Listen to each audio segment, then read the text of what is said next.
morning, students. Today we're going to be working on our softball unit. So last week we went over the rules of how to play in a softball match, and we also went over throwing and catching.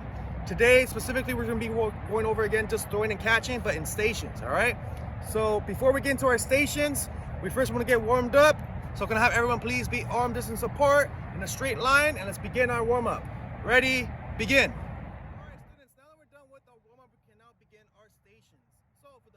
We're going to be focusing on just throwing straight and making sure that we catch the softball right in front of our chest. So this is how the station is going to look. So remember last week we went over how when we want to position ourselves when we're throwing the softball.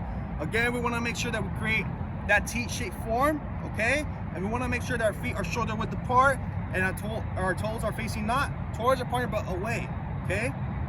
Now, we want to have our glove in our least dominant hand and have the ball on our dominant hand.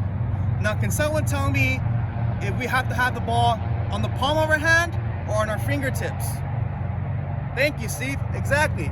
We want to make sure, again, that we have the ball on our fingertips, because if we have them in the palm of our hand, right, it's going to be really awkward for you to throw the ball and you're not going to be too accurate. So again, have the ball, right, on the laces. Remember, the softball has laces. So we want to make sure that our fingertips are on the laces, right? Again, feet shoulder width apart, knees are bent, and your eyes are looking towards your target, which will be your partner. Have the glove right in front of you, have the ball inside your glove, focusing on your partner, right? And when you're ready to throw, you want to make sure, again, you move the glove towards your chest, have the ball right still in front of you, look towards your partner, and then you want to make sure that you bring the ball and create that 90-degree angle just like this. Right, you see that 90-degree angle? Now you don't want to have, again, the arm over here, right? You don't want to make sure that you have the arm back here, because if you throw, it's gonna be awkward for you, right? If you throw in front of you like this, it's gonna be awkward for you. You want to make sure that our 90-degree angle, right? Our elbow creates a 90-degree angle. Our dominant hand is holding the ball, and making sure that the ball is on our fingertips, on the laces, right? And you want to make sure, listen, you're up here. Bring the leg up, right? Your dominant foot is up. Bring the ball now next to your head, right? And this is the releasing point. You want to release up here and then follow through afterwards, aiming straight, okay? Now you don't want to release back here behind your head. You don't want to release to a front. You want to release almost exactly next to your head, okay? And then follow through afterwards. Now for the catcher, since the ball is coming straight towards you and straight towards your chest, where do you want to have the glove? Can someone tell me exactly where you should have the glove? Thank you, Steve. Exactly. You want to make sure the glove is right in front of you, right? You don't want to have it too high. You don't want to have it too low. You want to make sure that our glove is right in front of our chest. Why? Because the ball is coming straight towards our chest, right? Now, in the catcher position, remember last week we went over that we want to make sure our knees are bent, right? Our chest is up, have the glove right in front of you, ready to receive the ball. Now you could have your toes facing towards your partner, you can even have them as if you were throwing, but make sure that the glove is right in front of you, okay? Ready to receive the ball. So that's the first station. For the second station, it's gonna be the same concept, okay? But this time the thrower is gonna make sure that instead of throwing straight, you're gonna aim high, right? Now, for the catcher, it can be a little bit more different now. Why? Because instead of having the glove in front of you, where do you want to have the glove? Can someone tell me exactly now where else should you have the glove if the ball is going high? Thank you, Jose. Exactly. You want to make sure that the glove is up here above our heads, right?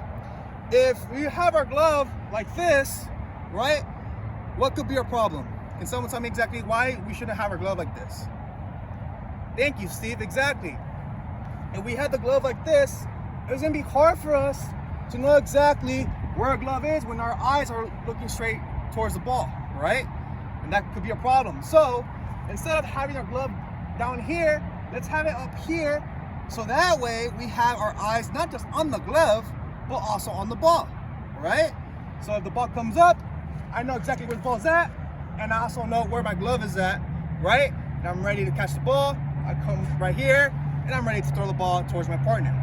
Now again, this is the error that a lot of people make, is that the ball comes up, and they're like this, right? And they're stumbling to see where the ball's gonna go when they don't even know when their glove is at. The ball could be up, coming down straight, but their glove could be over here, right? So that's a common error that we see. So we wanna make sure that our glove is above our heads, okay? Making sure that our eye is just not on the glove, but also on the ball.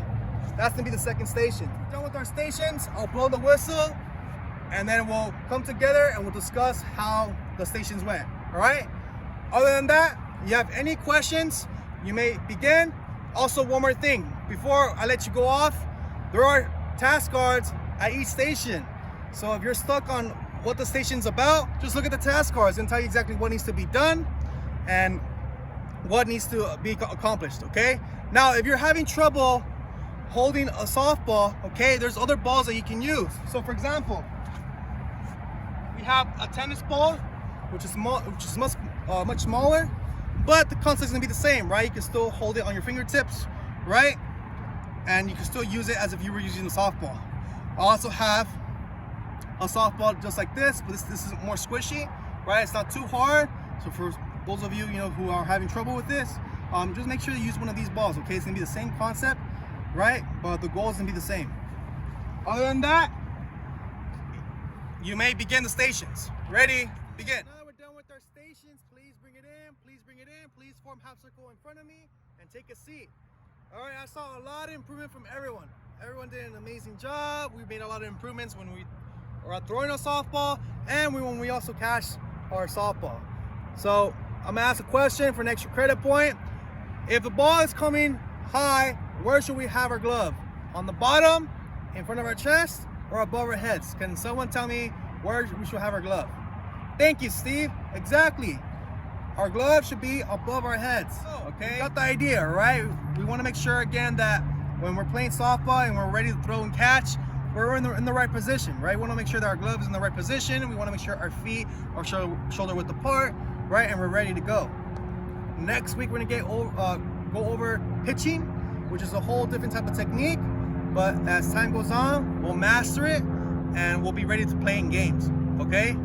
Now, if you have any questions, please stay after class. I'll be willing to answer your questions and be willing to answer anything that you need help with, okay?